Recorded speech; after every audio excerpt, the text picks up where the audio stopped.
Hello everybody. आज हम discuss करेंगे आइटम एनालिसिस के बारे में। एकांश विश्लेषण। ये एकांश विश्लेषण जो है आपके कोर्स में दिया हुआ है बीएड सेकेंड ईयर में, असेसमेंट ऑफ लर्निंग में सेकंड यूनिट में दिया हुआ है। सेकंड यूनिट का सब पार्ट है।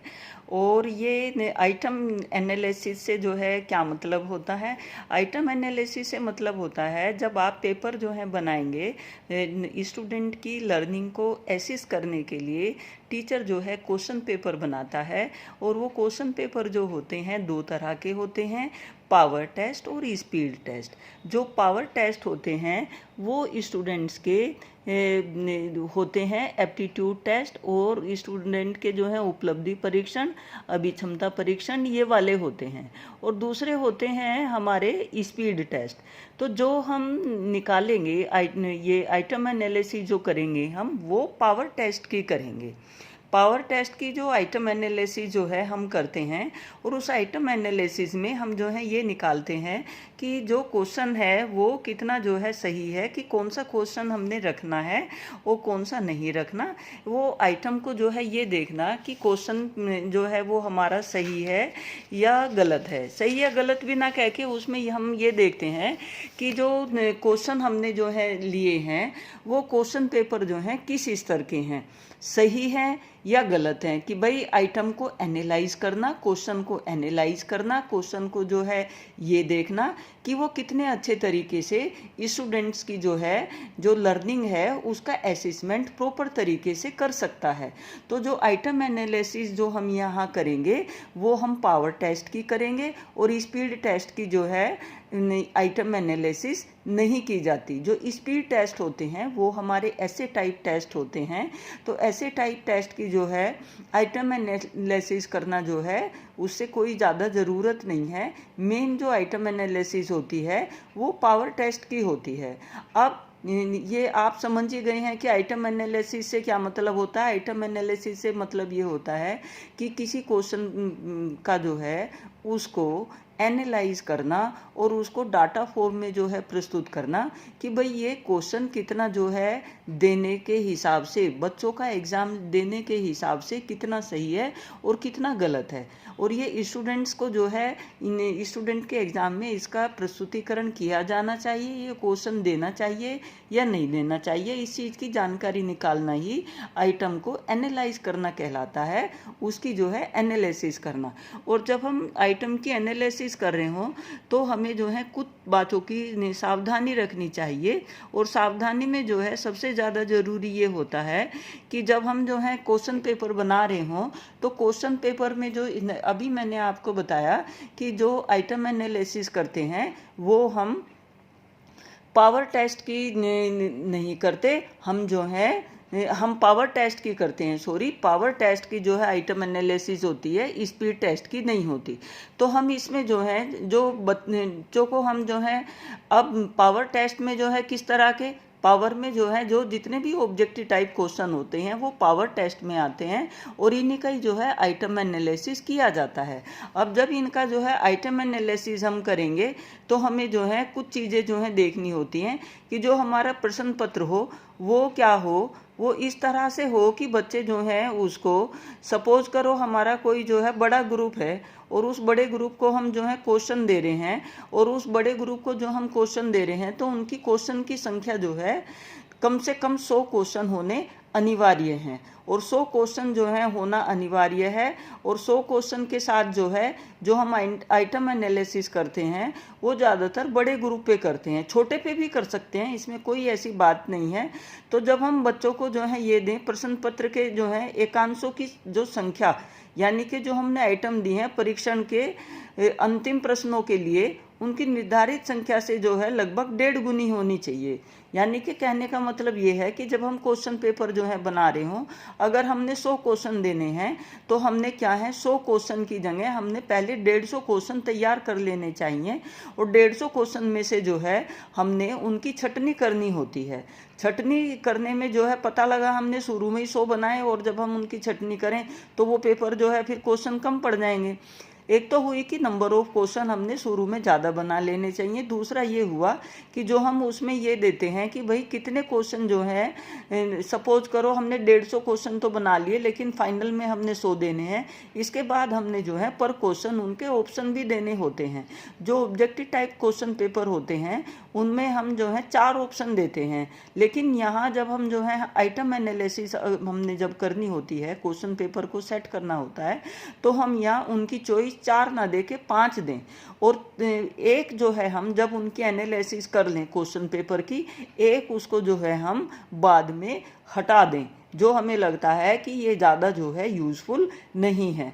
तो हमने जो है इसमें कोशिश करनी चाहिए कि नंबर ऑफ क्वेश्चन ज़्यादा लेके चलें, और जो है नंबर ऑफ ऑप्शन जो क्वेश्चन में जो है ऑप्शन ABCD 4, ये जो हम 4 ऑप्शन देते हैं वो 4 की जगह भी जो है हम क्या कर लें, वो 5 कर लें। अब ये जो होता है, जो आइटम एनालिसिस होता है, इसमें जो हम निकालते हैं वो 2 चीज़ों का हमें जो है ज्ञान, 2 चीज़ों का जो है हम पता करते हैं। एक तो डिफ़िकल्टी लेवल का और दूसरा जो है डिस्क्रिमिनेटिव पावर का। अब ये डिफ़िकल्टी लेवल से क्या मतलब हुआ? डिफ़िकल्टी लेवल से मतलब ये हुआ कि क्वेश्चन जो है कितना टफ है, कि कितना टफ से मतलब कि अगर एक क्वेश्चन सपोज करो क्वेश्चन नंबर 1 है और 100 बच्चों को जो है वो पेपर हमने देना है। अगर 100 बच्चों में से उसमें से 10 बच्चे, 20 बच्चे, 30 बच्चे तक ही कर पा रहे हैं, तो इसका मतलब क्या है, ठीक कर पा रहे हैं, तो इसका मतलब उसकी डिफ़िकल्टी जो लेवल है वो क्वेश्चन जो है टफ है। अगर क्वेश्चन जो है हमारा जो है फर्स्ट है और हम देख रहे हैं कि उस क्वेश्चन को जो है हमारे बच्चे कर पा रहे हैं 50 ठीक, तो वो उसकी जो है मीडियम है और वो पेपर जो है हमारा कहलाएगा 50% डिफ़िकल्टी लेवल उसका कहलाएगा, तो वो ओके है। तो ये जो आइटम एनालिसिस की जाती है ये 2 बातों के लिए की जाती है, एक तो डिफ़िकल्टी लेवल निकालने के लिए, एक उसका डिस्क्रिमिनेटिव पावर निकालने के लिए। डिफ़िकल्टी लेवल में क्या कि क्वेश्चन जो है उसका डिफ़िकल्टी लेवल कितना है, कि क्वेश्चन जो है टफ है। जैसे जब आप पेपर देते हो तो आप कहते हो कि क्वेश्चन पेपर तो जो है बहुत टफ आया था, है ना। कभी आप कहते हो नहीं आसान आया था और मैंने जो है फटाफट कर दिया। जब आप कहते हो कि फटाफट कर दिया, एक क्वेश्चन को अगर पूरी क्लास जो है कर पा रही है तो वो क्वेश्चन जो है उसकी डिस्क्रिमिनेटिंग पावर जो है बढ़िया नहीं होती। तो ये डिफ़िकल्टी लेवल से आप समझ गए हो। डिस्क्रिमिनेटिव पावर से मतलब होता है जो क्वेश्चन हो और क्वेश्चन जो हम दिए जाएं वो इस तरह के दिए जाएं जो स्टूडेंट के डिफ़िकल्टी को, जो स्टूडेंट्स के जो है डिस्क्रिमिनेट भी जो है कर सके, कि जो स्टूडेंट क्लास में पढ़ने में अच्छा है उसको अच्छा बता सके और जो बच्चा पढ़ने में वीक है वो उसको वीक डिस्क्रिमिनेट कर सके, यानी कि उसकी विभेदीकरण की भी जो है पावर होनी चाहिए। अगर किसी क्वेश्चन को जो है 100 के 100 बच्चे सही कर रहे हैं तो उस क्वेश्चन पेपर की जो ये डिस्क्रिमिनेटिंग पावर है वो सही नहीं कहलाती क्लास में, क्योंकि वैरायटी टाइप ऑफ स्टूडेंट्स होते हैं, कुछ जीनियस होते हैं, कुछ एवरेज होते हैं, कुछ बिलो एवरेज होते हैं और कुछ जो हैं काफ़ी जो है वीक होते हैं। तो क्वेश्चन पेपर जो है ऐसा बनाना चाहिए कि कुछ क्वेश्चन जो है ऐसे होते हैं पेपर में जिनको जो है सभी बच्चे कर लेते हैं, कुछ जो है ऐसे होते हैं जिनको जो है 50% तक कर पाते हैं, कुछ ऐसे होते हैं कि 60% बच्चे कर पाते हैं और कुछ ऐसे होते हैं कि सिर्फ जो है क्लास के 10% जो जीनियस बच्चे हैं वो ही कर पाते हैं। तो जब हम क्वेश्चन पेपर बनाएं तो हमें जो है इन चीज़ों का भी ध्यान रखना चाहिए कि जो क्वेश्चन पेपर है उसकी डिस्क्रिमिनेटिंग पावर जो है होनी चाहिए। जो क्वेश्चन में जो है कि उसका डिफ़िकल्टी लेवल भी जो है, डिफ़िकल्टी लेवल जितना उसका जो है ज़्यादा होगा उतनी ही जो है उसकी डिस्क्रिमिनेटिंग पावर होगी। अब यहाँ ये आता है कि हम जो है क्वेश्चन पेपर का कठिनाई स्तर जो है कैसे निकालें। कठिनाई स्तर निकालने के लिए ही क्या है, आप यहाँ ये आइटम एनालिसिस कर रहे हो। जब हमें किसी क्वेश्चन पेपर का कठिनाई स्तर निकालना होता है तो हम ये देखते हैं कि ये पूरा जो क्वेश्चन था ये कितने बच्चों पर जो है हमने दिया। इसमें हम क्या करते हैं, कुछ सूत्र दिए हुए हैं, यानी कि यहाँ जो है PC = R/N। फर्स्ट फॉर्मूला है ये परसेंटेज ऑफ करेक्ट स्टूडेंट, यानी कि जो सपोज करो क्लास में जो है हमारे 100 बच्चे हैं और 200 मान लो, 200 यही सेम उदाहरण से समझाते हैं, 200 बच्चे हैं और जो राइट आंसर दिया वो 140 बच्चों ने दिया। तो इसका जो है डिफ़िकल्टी, ये जो परसेंटेज आ गया इसका पीसी डिफ़िकल्टी लेवल जो आ गया वो इसका 0.7 आ गया, यानी कि 70% बच्चे जो हैं इसमें सही दे पा रहे हैं। तो ये क्वेश्चन जो है आसान है, आसान कहलाएगा।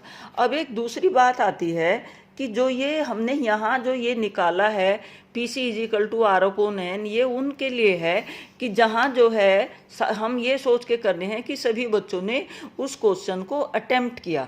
ये जो हम ये है ये हर क्वेश्चन के लिए अलग अलग होता है। ये एक क्वेश्चन का हमने निकाला कि कोई क्वेश्चन एक है या दूसरा तीसरा कोई भी एक का जो है हम देख रहे हैं कि उस क्वेश्चन को जो है किसी एक क्वेश्चन के बारे में कि 140 ने जो है ठीक दिया और 200 जो है कुल बच्चे थे, तो ये इसका जो है कठिनाई इस तरह आ गया। अब इसमें से कुछ बच्चे ऐसे भी होंगे जो उस क्वेश्चन पेपर को, उस क्वेश्चन को जो है अटेम्प्ट ही नहीं किया होगा, और जिन्होंने जो है अटेम्प्ट नहीं किया होगा उनके लिए जो है फॉर्मूला फिर ये वाला बन जाता है PC = R-W। W यानी कि जो रोंग आंसर दे रहे थे K-1, और K जो हमारा यहाँ होगा ये होगा कि इनमें से कितने बच्चों ने जो है उसको उस क्वेश्चन को जो है अटेम्प्ट ही नहीं किया। पर्सन जो हल के रूप में दिए गए विकल्पों की संख्या, यानी कि जो ये विकल्प यहाँ हमने दिए थे, यहाँ कहने का मतलब ये है कि दो बातें होती हैं। एक तो जो है क्वेश्चन, उस क्वेश्चन को अटेम्प्ट ही नहीं किया। दूसरा ये होता है कि अगर हमने जो है उस क्वेश्चन पेपर में 4 ऑप्शन दिए हैं या 5 ऑप्शन दिए हैं तो कुछ बच्चों ने जो है उसमें तुक्का भी लगाया होगा। वास्तव में ठीक आंसर, यानी कि जो वास्तव में जानते थे वो कितने बच्चे जानते थे और कितने बच्चों ने जो है उस क्वेश्चन पे गैस लगाया। तो ये जो बच्चे गैस लगा लेते हैं, अनुमान जो लगा लेते हैं, अनुमान से जो तुक्के से जो उसका उत्तर दे देते हैं, ये उनके लिए है। यानी कि यहाँ हम क्या करेंगे, PC = R-, ये रोंग उत्तर देने वाले, और ये K जो है K कि हमने ऑप्शन कितने दिए थे। एक क्वेश्चन के जो है 4 ऑप्शन हैं या उसमें 5 ऑप्शन हैं। जितना अब आप यहाँ देखना कि यहाँ जो है जो क्वेश्चन इनका हम निकाल रहे हैं वो उसमें 5 ऑप्शन दिए हैं। जितनी जो है ऑप्शन बढ़ा देते हैं उतने ही जो है उसके तुक्का देने के जो है पॉसिबिलिटी वो क्या है, कम होती चली जाती है। अगर राइट और रॉन्ग का है तो उसमें 50% चांस जो है राइट होने के हैं और 50% क्या है, रॉन्ग होने के हैं। तो जब हमने ये देखा कि 5 - ये 1 कर दिया हमने, तो ये फॉर्मूला उसके लिए जो है ये वाला बन जाता है कि अनुमान अगर लगा के, तुक्का लगा के अगर दे रहे हैं तो उसके लिए ये हो गया। अब हमने क्या था कि 60 ने जो है इसको गलत किया था, और जो है हमने यहाँ ऑप्शन जो है 5 थे, -1 वो फॉर्मूला अप्लाई करके हमारा जो है ये अब बन जाता है 0.63। तो जो हमने देखा कि ये जो इसकी क्वेश्चन का जो डिफ़िकल्टी लेवल है, जो हम इसकी वो निकाल रहे थे कि कितने % बच्चे जो हैं कर पा रहे हैं, तो हमने देखा वो पहले जो है 7 आई हुई थी, अब जो है 0.63 आ गई, या जो है परसेंटेज में निकालेंगे तो 63% आ गई। अब इसमें से कुछ बच्चे जो हैं ऐसे भी होंगे जिन्होंने क्या किया होगा, उस पे ये तो था कि अगर हम ऑप्शन देते हैं कि ऑप्शन जो हमने दिए तो वो जो है कितने बच्चे जो हैं उसमें जो उनकी लेवल है, डिफ़िकल्टी लेवल, उस पर क्या फ़र्क पड़ता है। अब एक फॉर्मूला ये भी आता है कि इसमें से जो है कुछ बच्चे ऐसे भी होंगे जिन्होंने जो है क्वेश्चन को अटेम्प्ट ही नहीं किया होगा। उन परीक्षार्थियों की संख्या जिन्होंने जो है नॉट अटेम्प्टेड, ये NR यहाँ जो है बढ़ गया है कि जिन्होंने जो है क्वेश्चन को अटेम्प्ट ही नहीं किया है, तो तब हमारा फॉर्मूला जो है ये वाला हो जाता है।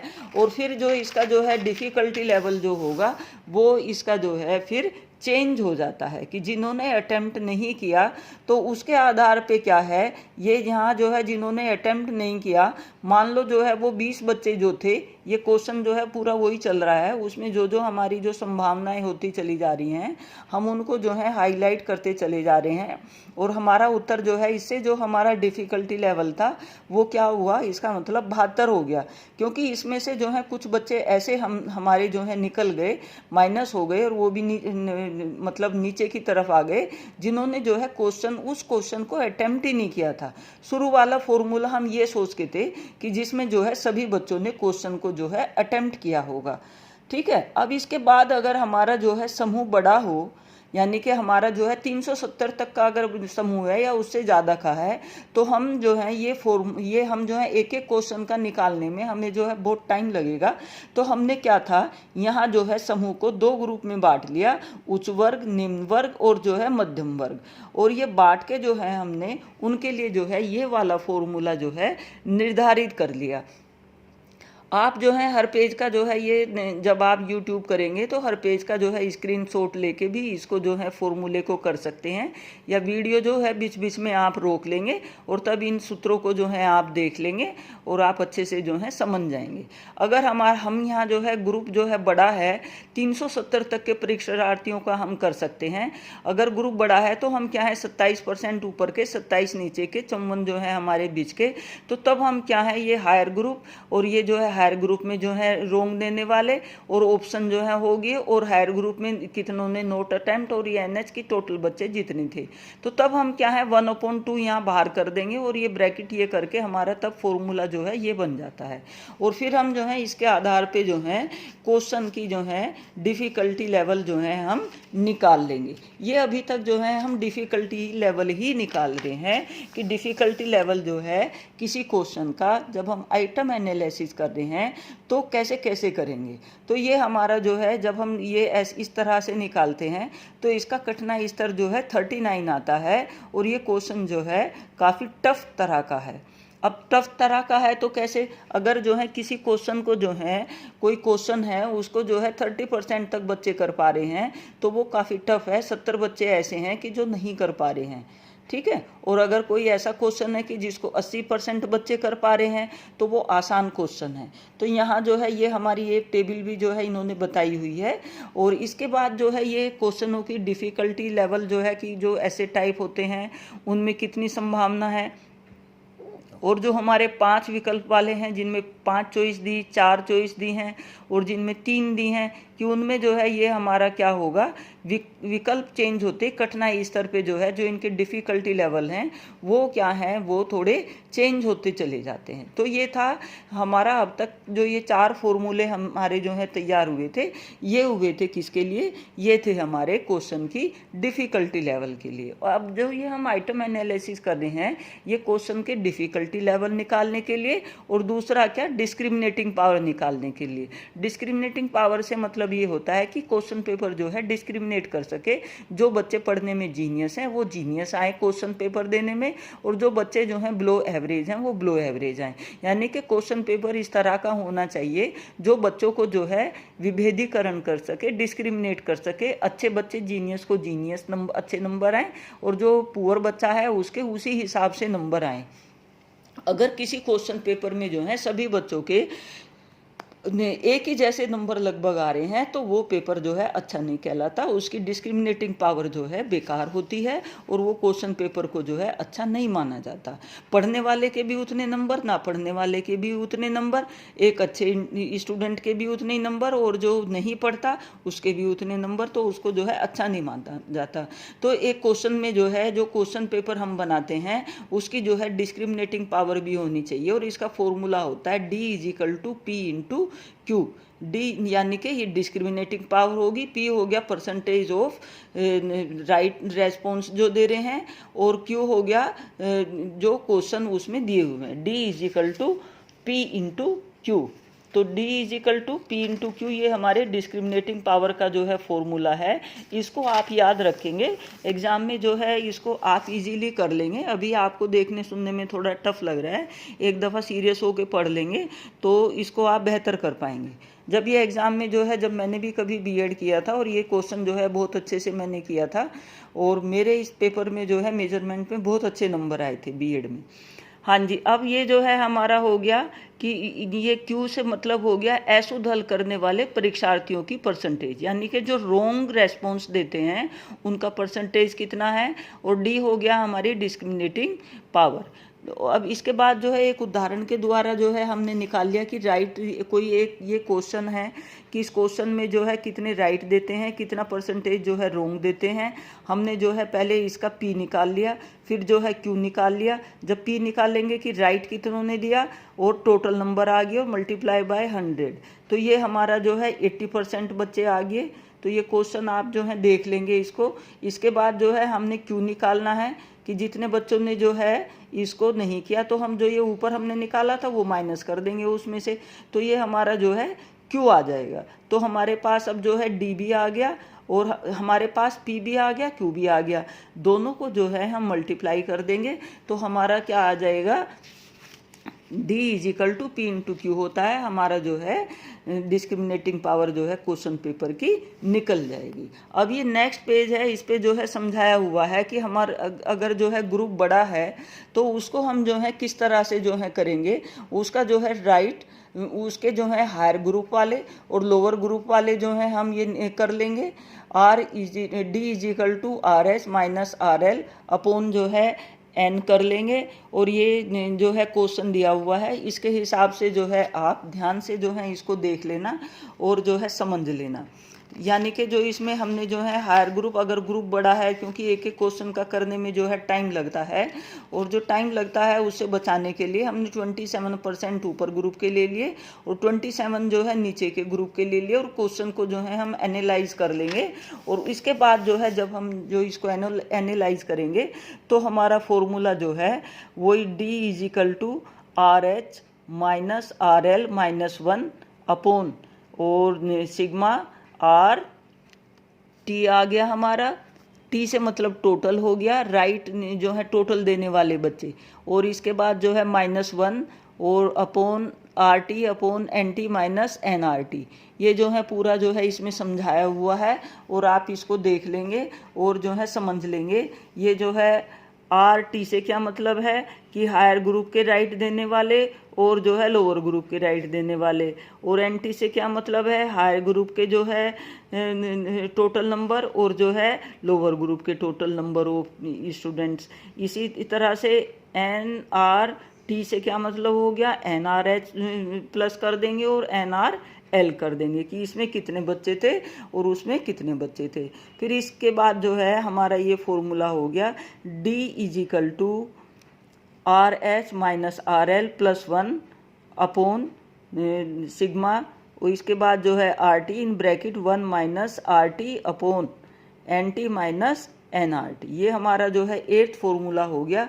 इसके आधार पर जो है हम क्या करेंगे, स्टूडेंट्स की उस क्वेश्चन पेपर की जो है उस क्वेश्चन की डिस्क्रिमिनेटिव पावर जो है हम निकाल लेंगे। इसके बाद जो है ये क्वेश्चन यहाँ करके दिखाया हुआ है कि हमने जो है वो वैल्यू अप्लाई की और उसके आधार पे जो है क्वेश्चन की जो है डिफ़िकल्टी लेवल जो है हमने निकाल लिया। तो आप इसको देख लें और समझ लें, क्योंकि ये बहुत आसान है। और जो मैथ वाले जिनके पास जो है बीएससी मैथमेटिक्स हैं और इकोनॉमिक्स के हैं वो इसको जो है अच्छे से कर लेंगे। और ये आपके एग्ज़ाम में जो आता है वो सिंपल वाला जो है क्वेश्चन आता है, ये हायर और लोअर ग्रुप का जो है ज़्यादा नहीं आता है। और क्वेश्चन भी करने के लिए आ जाता है कि उसकी डिस्क्रिमिनेटिंग पावर क्या होगी और उसका डिफ़िकल्टी लेवल क्या होगा। तो जो सिंपल वाले फॉर्मूले हैं वो आप सभी जो हैं निश्चित रूप से याद कर लेंगे। इसके बाद यहाँ ये दिया हुआ है item analysis for teacher made test. जो टीचर टेस्ट बनाता है वो डिफ़िकल्टी लेवल जो है उस क्वेश्चन पेपर की कैसे निकालता है। इसके लिए जो है इधर एक ये टेबल भी दी हुई है कि हम हर क्वेश्चन का जो है फिर यहाँ ये लिखते हुए भी चले जाएंगे, भरते हुए चले जाएंगे इस टेबल में कि मतलब हमारा जो है कि किसका डिफ़िकल्टी लेवल क्या है, ये हर क्वेश्चन का जो है यहाँ एक ब्रीफ फॉर्म में जो है आ जाएगा। अब आप देख रहे होंगे कि क्वेश्चन पेपर बनाना जो है इतना आसान नहीं होता। जब ये आपके आईएएस वगैरह के, पीसीएस के और जो आपके ये सीबीएसई बोर्ड वगैरह के हैं तो उसमें ये सारे जो हैं काम करने पड़ते हैं। जो टेस्ट पेपर जितना स्टैंडर्ड टेस्ट पेपर होता है उसको जो है लगभग इन प्रक्रियाओं से गुजरना पड़ता है। इसके बाद जो है आ गया कि सिलेक्शन ऑफ एप्रोप्रिएट चॉइस, कि एप्रोप्रिएट चॉइस जो है हम कैसे करेंगे, इसको भी जो है आप देख लेंगे। और इसके आधार पे ये हर क्वेश्चन की जो है ये इधर क्वेश्चन नंबर आ गया कितने जो है इस यानी कि एक क्वेश्चन है इसमें मान लो क्वेश्चन नंबर 19 है तो इसमें जो ऑप्शन दिया हुआ था A B C D, ये जो ऑप्शन दिए हुए थे ये इतने बच्चों ने अटेम्प्ट किया, ये इतनों ने किया, ये इतनों ने किया, तो इसकी जो है और ऐसी करती, यानी कि जो है जो किया ही नहीं वो कितने बच्चे थे। इसमें जो है पूरा एनालिसिस जो है आ जाता है कि कौन किस क्वेश्चन को कितने बच्चे अटेम्प्ट कर रहे हैं और कितने उसको जो है नहीं कर रहे हैं, और कितनों ने राइट रॉन्ग दिया, कितनों ने जो है क्या किया। इसके आधार पे जो है उस पूरे पेपर की जो है एनालिसिस हो जाती है। यहाँ ये जो है उदाहरण के द्वारा प्रस्तुत किया हुआ है, इसे आप देख लेंगे और जो है समझ लेंगे। Thank you. तो ये आइटम एनालिसिस थी, आप इसको अच्छे से जो है तैयार कर लेना, और ये एग्ज़ाम में आपके पूरा लेंदी क्वेश्चन भी आ जाता है। ठीक है, टेक केयर।